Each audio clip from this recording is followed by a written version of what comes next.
That one's a thinker. When I think science fiction, I think about cerebral experiences that make you ponder man's place in the universe. So I went deep into my subconscious to muster up a story about existentialism and the potential of parallel universes. Does it make any sense? Probably not.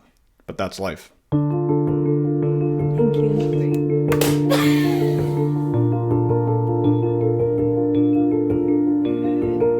Now, in order to visualize this parallel universe, I knew I wanted to connect two shots together, forming one long shot. So I took a shot going directly up to the ceiling, and then another shot starting in the same spot and turning upside down, only this time in a totally different setup. Once I had everything imported into Videoleap, I used the blade tool to trim the two clips together and the mixer button to stack one on top of the other. I set a keyframe at the halfway point through the first clip, and then went to the end and used 2 fingers to drag it out of frame, which automatically set another keyframe. With the second clip, I repeated the same process, only this time in reverse, having it first start upside down out of frame and then slide in. I applied a rectangular mask to both and dragged the arrows to feather the edges of each clip. Finally, I imported a white photo and adjusted the colors to match the same shade of white in the shots, which filled the black space between the two.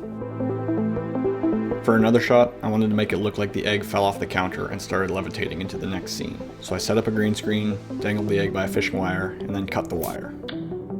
I used the chroma key tool to easily select the part of the shot that is green, removing it altogether. I then reversed the clip, split it in half, sped up the first part, and added defocus from the effects tab.